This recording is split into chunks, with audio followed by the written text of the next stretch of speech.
جب کوئی ذکر کے لیے گھر سے نکلتا ہے تو 70,000 فرشتے اس کی مغفرت کے لیے ہاتھ اٹھا لیتے ہیں، اور جب تک وہ ذکر کی محفل سے واپس گھر نہیں پہنچتا وہ فرشتے اس کے لیے دعا کرتے رہتے ہیں۔ پھر یوں بھی ہے کہ جب کوئی ذکر کی نیت سے گھر سے نکلتا ہے، خالصتاً ذکر کی نیت سے نکلتا ہے، تو فرشتے اس کے پاؤں کے نیچے اپنے نورانی پر بچھا دیتے ہیں۔ پھر حدیث پاک میں کہ جب کوئی ذکر کی محفل سجی ہو، اللہ پاک اپنے فرشتوں سے فرماتے ہیں کہ جاؤ دیکھو میرے بندے کیا کر رہے ہیں۔ فرشتے روئے زمین پہ پھیل جاتے ہیں، اور جہاں ہی محفل ذکر ملتی ہے انہیں، تو وہ آواز لگاتے ہیں، پا لیا پا لیا پا لیا کی آواز لگاتے ہیں، اور سارے فرشتے آ کر اس نورانی محفل کو، اس محفل ذکر کو اپنے پروں سے ڈھانپ لیتے ہیں، اور پھر یہ سلسلہ چلا جاتا ہے اوپر تک، عرش تک، وہ اپنے پروں سے ڈھانپ لیتے ہیں اس محفل کو۔ اور پھر جب محفل ختم ہوتی ہے تو فرشتے جب بارگاہ الہی میں حاضر ہوتے ہیں تو رب کریم فرماتے ہیں کہ میرے بندوں کو کیسے پایا، کس حال میں پایا؟ تو فرشتے عرض کرتے ہیں کہ یا اللہ وہ تیرا ذکر کر رہے تھے، اور رب کریم فرمایا کیا مانگتے ہیں؟ تو فرشتے عرض کریں گے کہ یا اللہ وہ دوزخ سے رہائی مانگتے ہیں۔ اللہ پاک فرمائے گا کہ میں نے انہیں رہا کیا، دوزخ سے رہا۔ یا اللہ وہ جنت مانگتے ہیں، میں نے ان کو جنت عطا کی، رب کریم فرمائے۔ پھر جہاں پہ ایک اور بڑی نکتے کی بات ہے کہ کچھ لوگ جو ہیں وہ محفل ذکر کا حصہ نہیں تھے، لیکن وہ ایک سائڈ پہ، کونے پہ یا دور سے یہ ماز دیکھ رہے تھے کہ یہ لوگ کیا کر رہے ہیں، وہ اس محفل کا حصہ نہیں تھے۔ فرشتے عرض کریں گے یا اللہ ان کے بارے میں کیا حکم ہے؟ تو اللہ پاک فرمایا تھا فرمائے گا کہ میں نے ان لوگوں کی جو میرا ذکر کر رہے تھے ان کی نسبت ان کو بھی میں نے بخش دیا ہے۔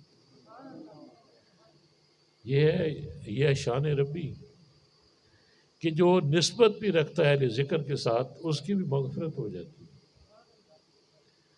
اور پھر رب خود فرماتا ہے کہ میں زمینوں و آسمانوں کی وسعتوں میں نہیں سماتا، لیکن میں مومن کے دل میں سما جاتا ہوں، اور میں شاہ رگ سے بھی قریب ہوں، شاہ رگ سے بھی انسان کے قریب ہوں، اتنا قریب ہے رب۔ اور پھر جب ایک دفعہ بندہ اللہ کہتا ہے تو رب کریم دس دفعہ فرماتے ہیں جی میرے بندے، جی میرے بندے، جی میرے بندے۔ اور اللہ پاک فرماتا ہے کہ میں اپنے بندوں کو 70 ماہوں سے زیادہ پیار کرتا ہوں۔ تو کیا شان ہے میرے پیارے رب کی، کتنا رحیم ہے، کتنا کریم ہے، ہم اس کا شکر ادا نہیں کر سکتے۔ ہم دنیاوی خواہشات کے پیچھے بھاگتے ہیں، دنیاوی آلائشوں میں اپنے آپ کو لت پت کر رکھا ہے، اور ہماری سوچ اور فکر بھی دنیا کے لیے ہے، اور آخرت کے لیے ہم بہت کم سوچتے ہیں۔ میرے دوستو، ہماری زندگی، ایک مسلمان کی زندگی جہد مسلسل ہے، جہد مسلسل ہے، مسلسل جہاد ہے، اور جہاد کے لیے یہ بات نوٹ کرنے والی ہے، جہاد کے لیے مخلص ہونا ضروری ہے۔ جہاد معاشرے میں ہو، جہاد دشمنان دین و ملت کے خلاف ہو، شیطانی قوتوں، طاغوتی قوتوں کے خلاف جہاد ہو، اس کے لیے آپ کو مخلص ہونا ضروری ہوتا ہے۔ اور مخلص بندہ کیسے ہوتا ہے؟ مخلص بندہ ذکر اللہ سے ہوتا ہے، ذکر سے ہوتا ہے۔ اور ذکر کہاں سے ملتا ہے؟ ذکر شیخ طریقت سے ملتا ہے، پیر کامل سے ملتا ہے۔ وہ پیر کامل جس نے خود یہ منزل طے کی ہو اور وہ مسند مشیخیت پہ فائز ہو اور شریعت مطہرہ پہ کامل طور پہ عمل کرتا ہو، وہ شیخ کامل، اس سے نسبت کرنے سے یہ ذکر ملتا ہے۔ اللہ اللہ کیے جانے سے اللہ نہ ملے، اللہ والے ہیں جو اللہ سے ملا دیتے ہیں۔ راہ دے ہر کوئی آکھے میں بھی آکھاں راہ دے، بن مرشد تینوں راہ نہیں ملنا، ایویں رول مرسے وچ راہ دے۔ تو یہ طریقہ ہے کہ پہلے ذکر میں آؤ، ذکر مرشد سے لو، پھر ذکر پہ قائم ہو جاؤ۔ جب قائم ہو جاؤ گے تو آپ کے رویے بدل جائیں گے، آپ کی سوچ و فکر بدل جائے گی، آپ مخلص ہو جاؤ گے۔ انبیاء کرام پیدائشی مخلص ہوتے ہیں، لیکن جو مسلمان ہیں، ہم امتی جو ہیں، ہمیں ذکر کرنا پڑتا ہے، ہمیں عبادت کرنی پڑتی ہے، ہمیں اپنے نفس کو سدھارنا پڑتا ہے، ہمیں مجاہدہ کرنا پڑتا ہے، اور اس کے ذریعے ہم کیا ہو جاتے ہیں، ہماری صفائی ہوتی رہتی ہے، باطن کی صفائی ہوتی رہتی ہے، اور پھر ہم وہ مقام ہے جب بندہ رب کے ساتھ مخلص ہو جاتا ہے، خود کے ساتھ مخلص ہو جاتا ہے۔ تو جب مخلص ہو جاتا ہے تو ہر ایک کے ساتھ مخلص ہوتا ہے۔ یہ بھی ایک ٹیسٹ ہے، یہ بھی خیال کرو۔ کچھ لوگ کسی کے لیے تو اچھے ہوتے ہیں، اس کے لیے مخلص ہوتے ہیں، کسی کے لیے مخلص نہیں ہوتے، تو سمجھو کہ یہ ملاوٹ ہے۔ جو مخلص ہے وہ انسانوں کے ساتھ بھی مخلص ہے، وہ جانوروں کے ساتھ بھی مخلص ہے، وہ اللہ پاک کی ساری مخلوق کے ساتھ مخلص ہے۔ وہ کسی کو ایذا نہیں دے سکتا، کسی کو تکلیف نہیں پہنچا سکتا، کسی کو پریشان نہیں دیکھ سکتا، اور وہ اپنے سے بڑھ کے مدد کرتا ہے اللہ پاک کے بندوں۔ ایک ہوتا ہے انصاف، ایک ہوتا ہے ایثار، ایک ہوتا ہے اخلاص۔ غور کرنے ان چیزوں پہ۔ انصاف ہر مسلمان کا کام ہے کہ انصاف قائم کرے، انصاف اپنے گھر میں قائم کرے، اپنے آپ سے انصاف کرے، اپنے گھر والوں سے، اپنے اڑوس پڑوس، اپنے قرب و جوار میں، اپنے معاشرے میں انصاف قائم کرے، انصاف کرے اور انصاف قائم کرنے کے لیے کوشش کرے۔ اور دوسرا مرحلہ ہے ایثار۔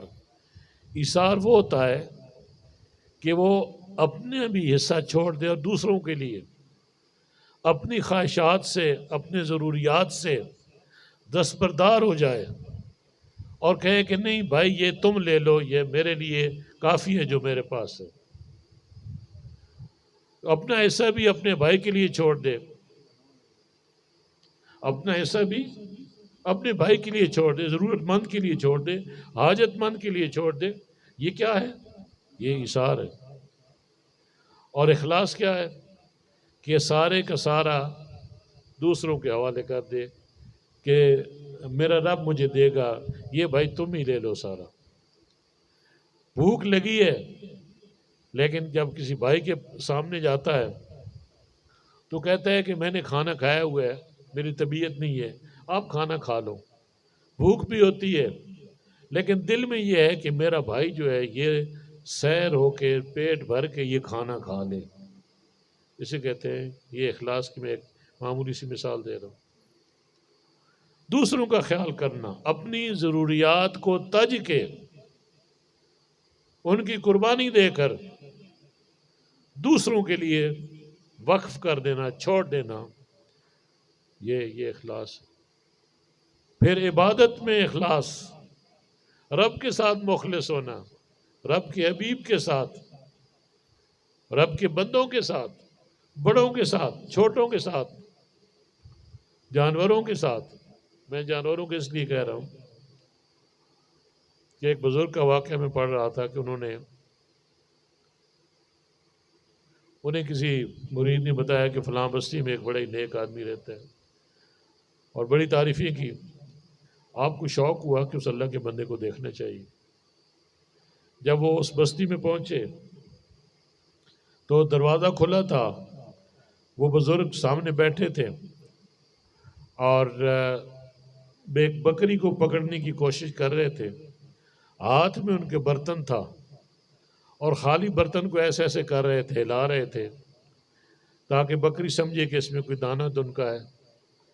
وہ بکری آئے گی، وہ دانہ کھائے گی تو وہ پکڑ لے گا، تو وہ بکری کو دھوکہ دے رہا تھا۔ اس میں دانہ وانا کوئی نہیں، خالی برتن تھا، ماز اس کو پکڑنے کے لیے اس کو دھوکہ دے رہا تھا اور ایسے ایسے برتن کرا۔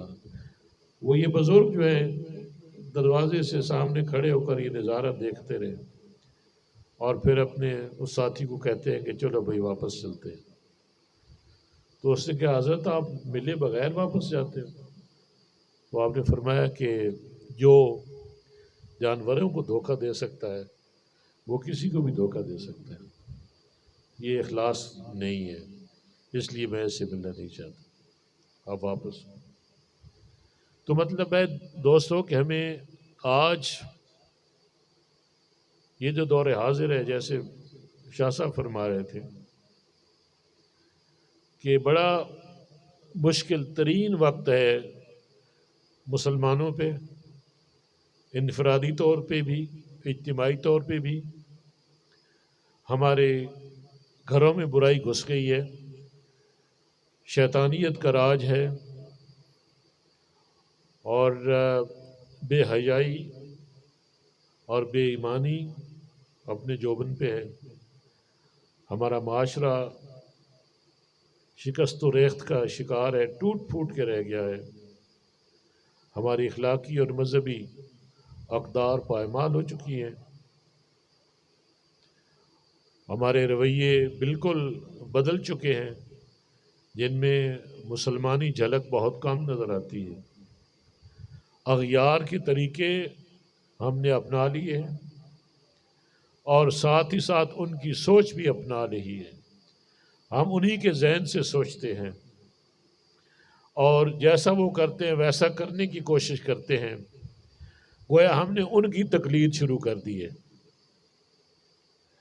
ہمیں تو اپنے دین پہ چلنا چاہیے تھا، اور ہمارے دین کے جو ائمہ کرام ہیں ان کے رستے پہ، ان کے قدموں پہ چلنا چاہیے تھا، اپنے علماء کے بتائے ہوئے راستے پہ چلنا چاہیے تھا، اور سب سے بڑی بات ہے اپنے رسول اللہ صلی اللہ علیہ وسلم کے دین پہ چلنا اور آپ کی بتائی ہوئی طریقوں پہ چلنا ہمارا کام تھا، اور اللہ پاک کے احکامات کو ماننا ہی ہمارا کام تھا۔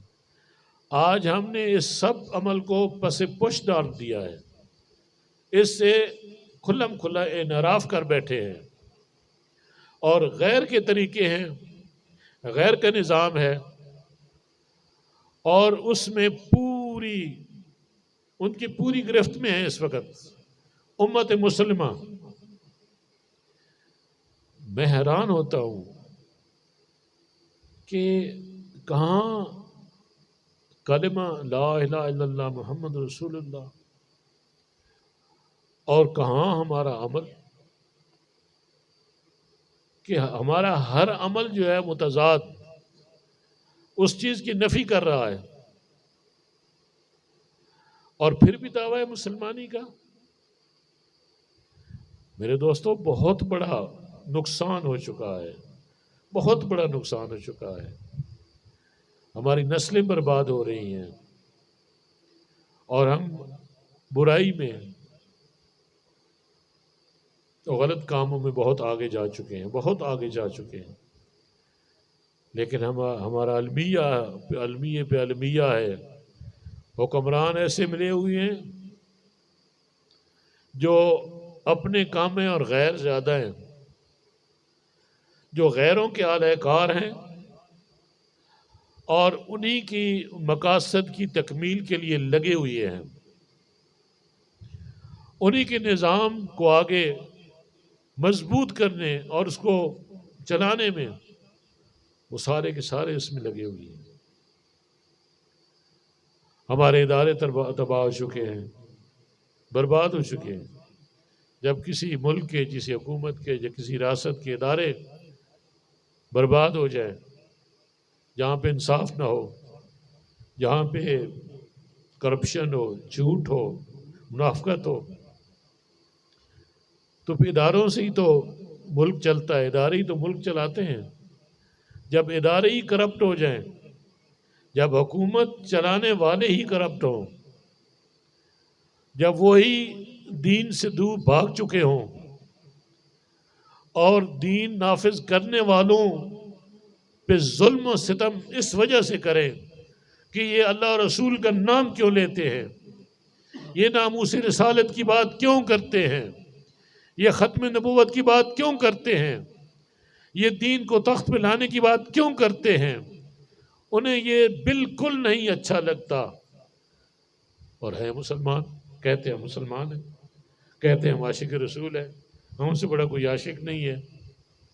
لیکن دوسری طرف ان کے رویے وہ بولتے ہیں، ان کے گھٹیا رویے، ان کے اسلام دشمن رویے، وہ پوری قوم ان کو دیکھ رہی ہے، پوری قوم کے سامنے کہ ایک شاتم رسول کو، ایک گستاخی کرنے والی ایک عورت کو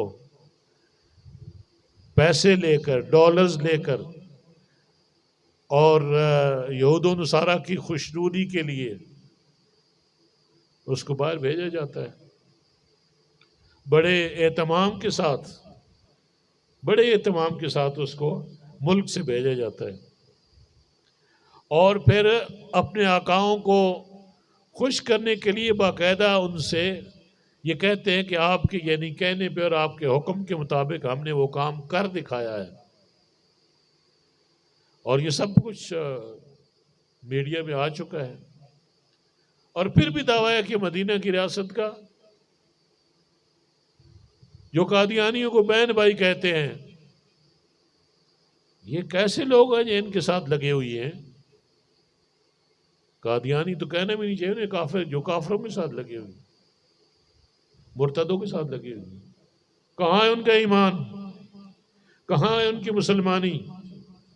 اور جو ان کے ساتھ لگے ہوئی ہیں، مجھے اور کسی سے گلہ نہیں، مجھے اور کسی سے شکوہ نہیں. مجھے گلہ ہے تو ان دین داروں کے سے گلہ ہے جو خود کو عالم دین کہتے ہیں، جو خود اپنے آپ کو صوفی کہتے ہیں.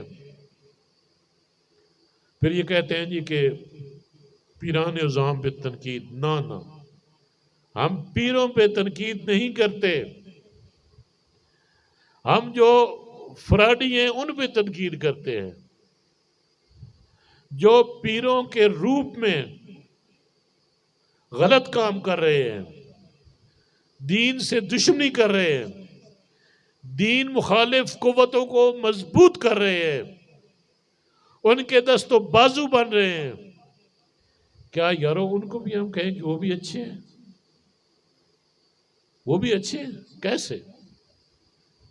جو پیر ہیں، جو شیخ، جو کامل شیخ ہیں، ہم ان کی جوتیوں کے غلام ہیں، ہم ان کی جوتیوں کو بوسہ دینے کو بھی تیار ہیں، اور ہم ان کو دل و جان سے ان کی ہم عزت کرتے ہیں. لیکن یاروں میں ان کی کیسے ہم عزت کریں جو دین بیزار ہے، جو ایک پیری کے لبادے میں جو غلط کام کرتے ہیں. ایسی وہ لوگ جو سٹیجوں پہ علم بیچتے ہیں، نعتیں بیچتے ہیں، وہ بیوپاری ہیں یا وہ دیندار ہے؟ مجھے بتائیے۔ یہ بہت سارے لوگ اس کو اچھا نہیں سمجھتے، لیکن مجھے اسے کوئی غرض نہیں ہے کوئی اچھا سمجھے یا برا سمجھے۔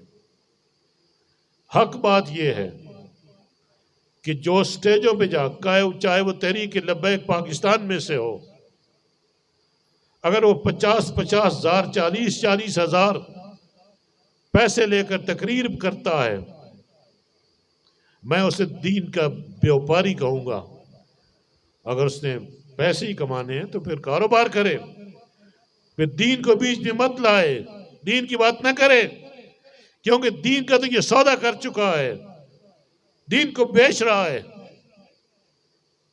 اس لیے میرے دوستو، ہمیں تکلیف تو یہ ہے کہ جنہوں نے دین کی حفاظت کرنی تھی، جو دین کے محافظ ہیں، جو شریعت کے محافظ ہیں، وہ خود ہی جب شریعت کے بھگوڑے ہو جائیں، باغی ہو جائیں، اور ایسے کام میں ملوث ہو جائیں جن کا ہمارا دین اجازت بالکل نہیں دیتا، تو انہیں چاہیے کہ وہ لوٹ آئیں اور وہ کام کریں جو ان کو زیب دیتا ہے، کیونکہ علماء اسلامی معاشرے میں سب سے زیادہ قابل قدر، سب سے زیادہ عزت کے قابل، اور ان پہ رب کریم کا خاص کرم ہوتا ہے،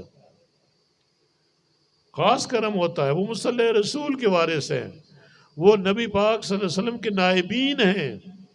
کتنی عظمت ہے علماء کی، اور علماء کا ہی کام ہے نہ صرف دین کی حفاظت کرنا، دین کی سرحدوں کی حفاظت کرنا، بلکہ اس کو قائم اور دائم رکھنا، اخلاقی اور مذہبی اقدار کو تحفظ دینا، حق کی خاطر آواز بلند کرنا، اور سیاست جسے یہ شجر ممنوعہ کہتے ہیں، میں الحمدللہ میں کہتا ہوں سیاست کام ہی علماء کا ہے، یہ کسی غیر علماء کا کام ہی نہیں ہے، کیونکہ سیاست کا تقاضا یہ ہے کہ سیاست وہ کرے جو سب سے بہتر ہے معاشرے میں، اور سب سے بہتر علماء ہوتے ہیں معاشرے میں، کیونکہ دین کا علم رکھتے ہیں، دین والے ہوتے ہیں۔ تو تبھی تو میرے نبی نے سیاست کی، صحابہ کرام نے سیاست کی، بنو اسرائیل کے انبیاء نے سیاست کی، اور حضرت یوسف علیہ السلام نے تو خود جو ہے وہ وزارت مانگی بادشاہ وقت سے کہ میں اس کے حالات درست کر دوں گا۔ یارو آج اس کا انکار کرتے ہیں تو پھر کون سنبھالے گا؟ پھر ملک جو ہے جن لوگوں کے حوالے کر رکھا ہے، تو ان کو آپ نے کیوں اجازت دے رکھی ہے، یا ان کو آپ کیوں مانتے ہیں ان لوگوں کو کہ جن کے قریب کوئی اسلام نہیں ہے، بلکہ وہ اس کو ایک وہ دین یعنی یہاں پہ یہ نہیں دیکھنا چاہتے، دین کو یہاں پہ لاگو نہیں کرنا چاہتے، یہ اس کو ایک سیکولر اسٹیٹ کے طور پہ دیکھنا چاہتے ہیں، اور چاہتے ہیں کہ اسلام اپنے گھروں تک محدود ہو جائے۔ یہ کیسی سوچ ہے، کیسی گھٹیا سوچ ہے۔ تو اس لیے میرے دوستو، یہ بہت بڑا اس وقت ایک جنگ ہے، ایک جہاد ہے، اور جہاد جیسے میں نے عرض کیا وہی کرتا ہے جو مخلص ہوتا ہے، اور جو مخلص ہوتا ہے وہ صاحب بصیرت ہوتا ہے، اس کے پاس دانائی ہوتی ہے، وہ حق اور باطل میں تمیز کرنے والا ہوتا ہے۔ یہی تعریف علماء کی ہے کہ وہ دین کا جو علم سیکھتے ہیں، جو سکھاتے ہیں، اس کی وجہ سے ان میں وہ چیز ہوتی ہے، ان کے پاس وہ ملکہ موجود ہوتا ہے کہ وہ حق اور باطل کو جدا جدا کرتے ہیں، وہ مکس اپ نہیں کرتے، وہ ملاوٹ برداشت نہیں کرتے دین میں، وہ دین کو خالص رکھنا چاہتے ہیں۔ اور یہی وہ لوگ ہیں جو ریاست میں اخلاقی اقدار، دینی اور مذہبی اقدار، معاشرتی اقدار، ان کا تحفظ کرنا، اور مسلمانوں کا بالعموم جو ہے ان کا تحفظ کرنا، یہ ان کا کام ہے، اور حکومت بھی کرنا انہی کا کام ہے، کسی اور کا کام نہیں ہے۔ یہ تو ایک عام فہم سی بات ہے. ذرا غور تو کریں، کیا کوئی جو دین سے بھگوڑا ہو یا دین کا علم نہ جانتا ہو، کیا آپ اس کو حکمران؟ اور کہاں پہ؟ پاکستان میں. پاکستان جو اسلام کے نام پہ بنا، جس کی بنیاد کلمہ طیب ہے، لا الہ الا اللہ محمد رسول اللہ،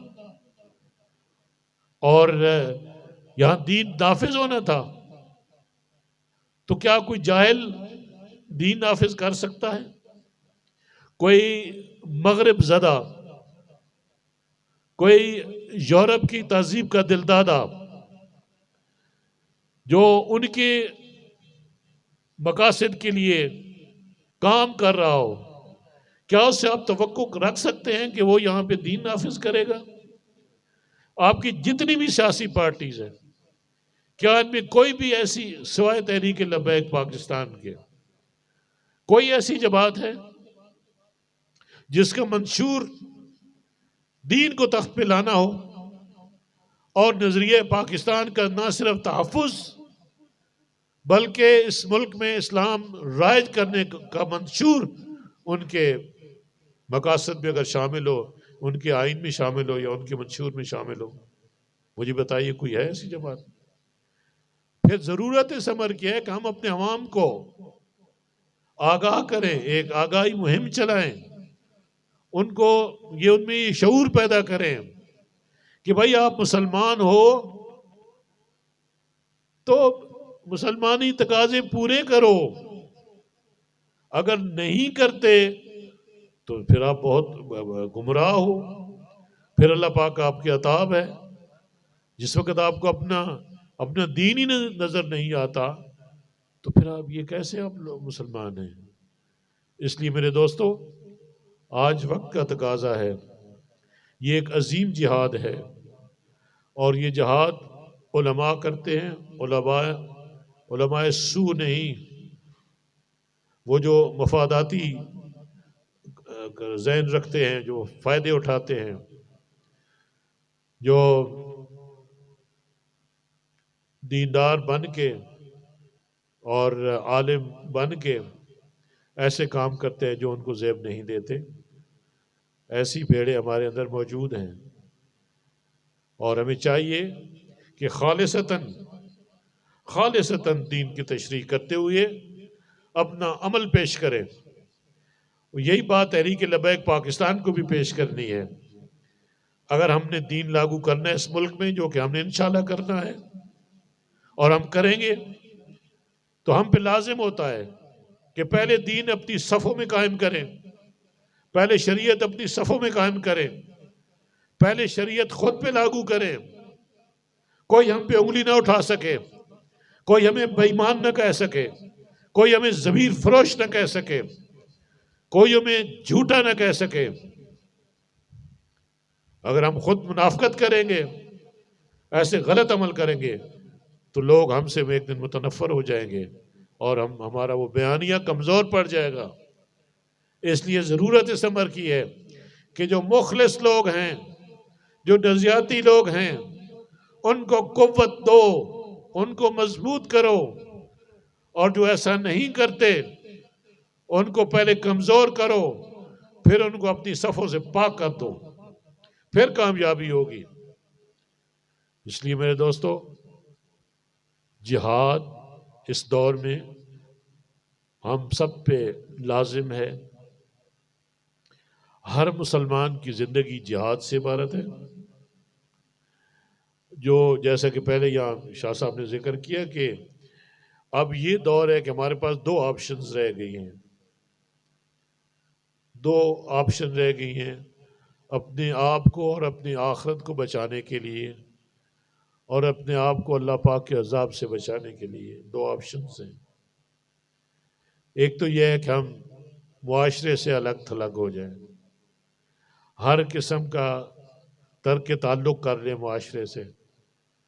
اور جیسے کہ صحابہ کرام کی بھی مثالیں ملتی ہیں، جیسے حضرت ابو ذر غفاری کی مثال ملتی ہے کہ جنگل میں نکل جائیں بکریاں لے کر، اور کسی سے کوئی لاؤ لگ نہ رکھیں، کوئی تعلق نہ رکھیں اور خالصتاً اپنے رب کی عبادت وقت گزاریں اور اللہ اللہ کریں۔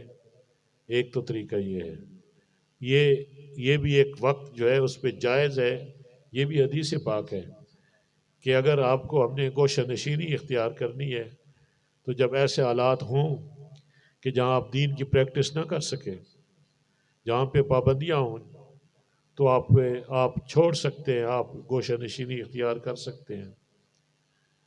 اور دوسرا راستہ یہ ہے جو میرے خیال میں وہ مردانگی ہے، وہ مردوں کا راستہ ہے، اور وہ راستہ یہ ہے کہ مقابلہ کیا جائے شر کی قوتوں کے ساتھ، بدی کی قوتوں کے ساتھ، دشمنان دین و ملت کے ساتھ، معاشرے کے اندر جو دشمن ہیں، جو چھپے ہوئے دشمن ہیں، ان کے خلاف جہاد، جو بے روپی ہیں ان کے خلاف جہاد، اور جو دین بیزار ہیں ان کے خلاف جہاد، جو دین مخالف ہے ان کے خلاف جہاد، جو اس ملک میں دین کو نافذ نہیں کرنا چاہتے ان کے خلاف جہاد، اور اعلاء کلمت الحق کے لیے میدان عمل میں نکلیں اور ہم یہ جہاد مرتے دم تک کرتے جائیں۔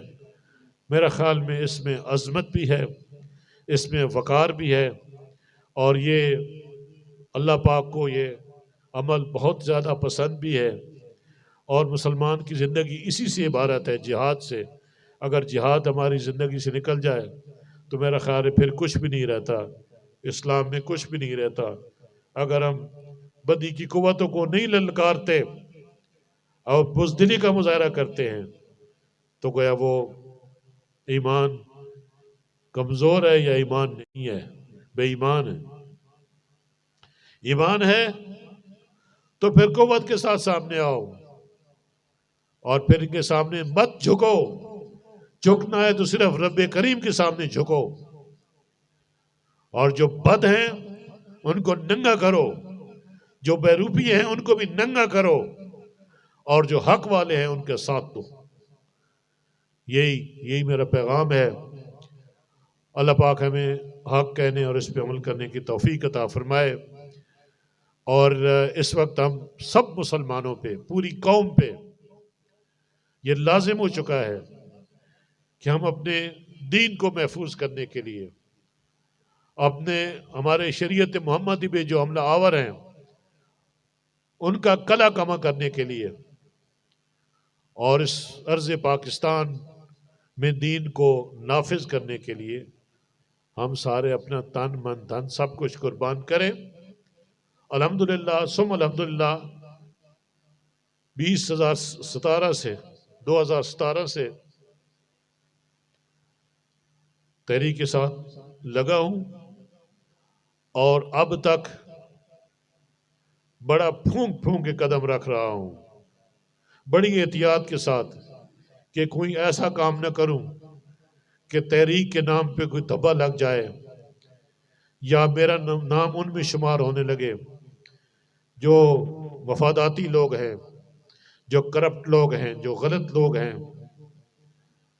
میں الحمدللہ اب تک میں کامیاب ہوں۔ میرا دعویٰ ہے کہ کوئی ثابت کر دے کہ میں جھوٹ بولتا ہوں، کوئی ثابت کرے میں وعدہ خلافی کرتا ہوں، کوئی ثابت کرے میں کسی کی حق تلفی کرتا ہوں، کوئی ثابت کرے کہ میں ظالم کا ساتھ دیتا ہوں، میں ہمیشہ مظلوم کا ساتھ دیتا ہوں، کوئی ثابت کرے کہ ایک پیسے کی بھی کرپشن ثابت کرے، مجھے کوڑے لگائے جائیں سر عام۔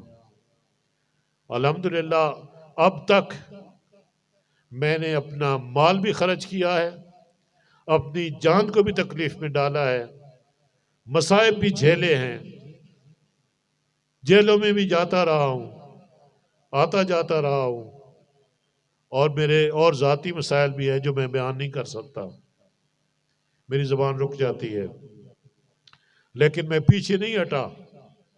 اب بھی میرا یہی رویہ ہے کہ میں انشاءاللہ تحریک کی خاطر جو کچھ بھی قربانی ہمیں پیش کرنی پڑی ہم کریں گے، لیکن دھوکہ کسی کو نہیں دیں گے، غلط کام نہیں کریں گے، نہ کریں گے نہ کرنے دیں گے۔ اس بات پہ غور کرنا، نہ غلط کام کریں گے نہ غلط کام کرنے دیں گے۔ یہ میرا دعویٰ بھی ہے اور میرا وعدہ بھی ہے، یہ میرا وعدہ بھی ہے، اب تک کسی پہ قائم ہے، نہ جھکے ہیں اور نہ جھکیں گے اور نہ کسی اور تحریک والے کو جھکنے دیں گے۔ ہم اپنا سر فخر سے بلند کر سکتے ہیں کہ ہم دین کی بقا کے لیے میدان میں ہیں، ہم پاکستان کی اور پاکستان کی عوام کی بقا کے لیے میدان میں ہیں، اور اس کے لیے ہم بڑی سے بڑی قربانیاں پیش کی ہیں، کرتے رہیں گے، لیکن ہم اپنے شہداء کے خون کا سودا نہیں کر سکتے، اور ہم سے وہ ہمارے بچے جنہوں نے جانے تحریک لبیک پاکستان کے پلیٹ فارم پر دین کی خاطر، کسی کو خوش کرنے کے لیے نہیں، کسی اور کے لیے نہیں، خالصتاً دین کے لیے اپنی جانیں پیش کی ہیں، آج ہم ان کے دین، ان کے خون سے غداری نہیں کر سکتے۔ اور وہ کارکن جو اب بھی مسائل میں گھرے ہوئے ہیں، عدالتوں کے چکر کاٹ رہے ہیں، انتہائی پریشانی کے عالم میں ہیں، ہم ان کے ساتھ ہیں، اور ہم یقین دلاتے ہیں کہ ہم اپنی ہمبل کیپیسٹی میں جتنا کچھ ہم کر سکتے ہیں ہم انشاءاللہ ان کے لیے کرتے رہیں گے۔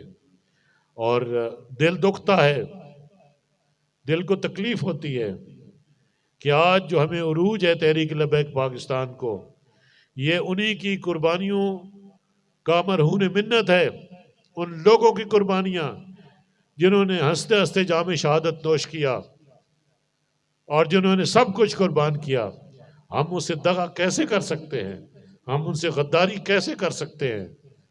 تو اس لیے تحریک کو ہم صحیح سمت انشاءاللہ قائم اور دائم رکھیں گے۔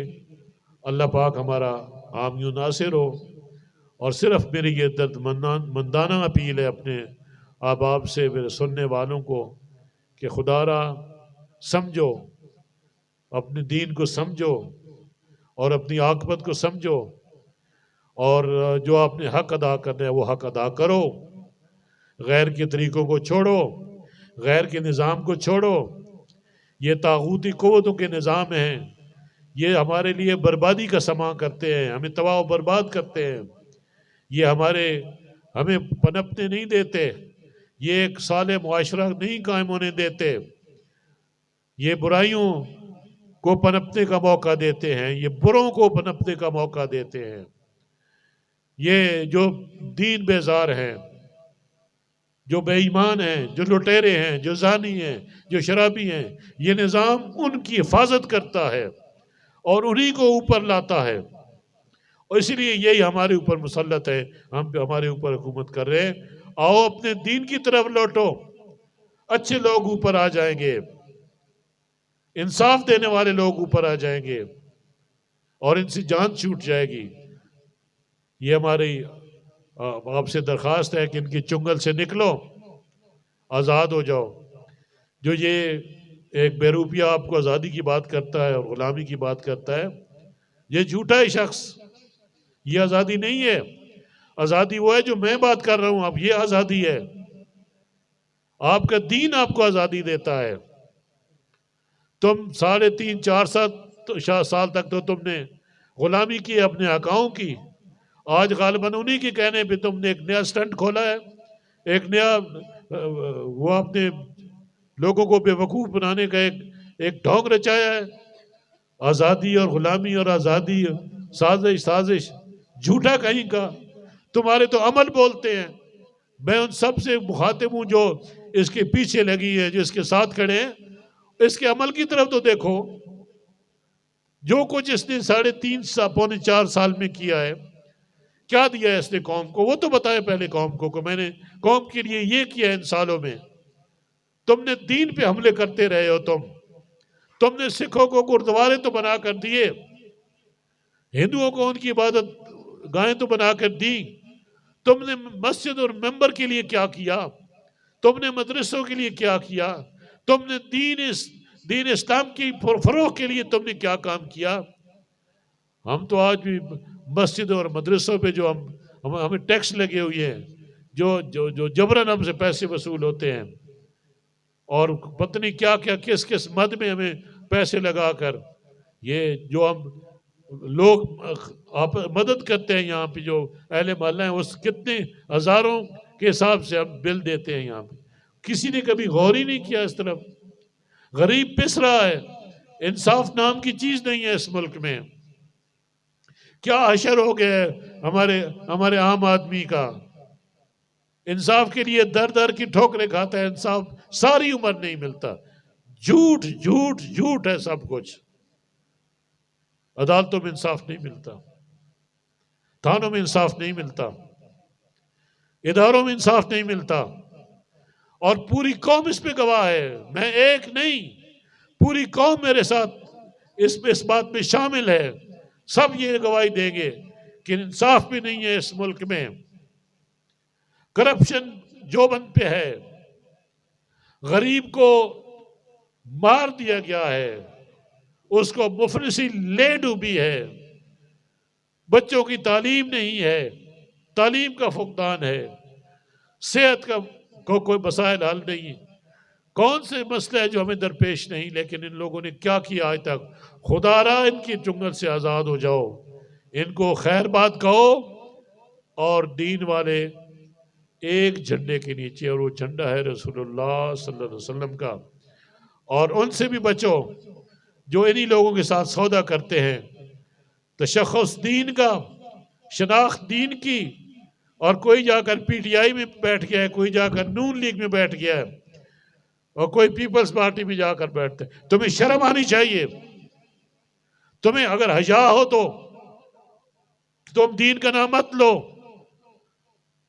تم ہی اصل میں نقصان دے رہے ہو دین کو. سب سے بڑا نقصان تم لوگ کر رہے ہو جو ان لوگوں کو مضبوط کرتے ہو، بجائے دینداروں کو مضبوط کرنے کے لیے، مخلص لوگوں کو مضبوط کرنے کے لیے. تم ان لوگوں کو مضبوط کرتے ہو جو کسی اور کے ایجنٹ ہیں، جن کا منشور ہی کچھ اور ہے، جن کا مقصد ہی کوئی اور ہے. اللہ پاک سے دعا ہے، اللہ پاک ہمیں حق کہنے اور اس پہ عمل کرنے کی توفیق عطا فرمائے. وما علینا الا البلاغ.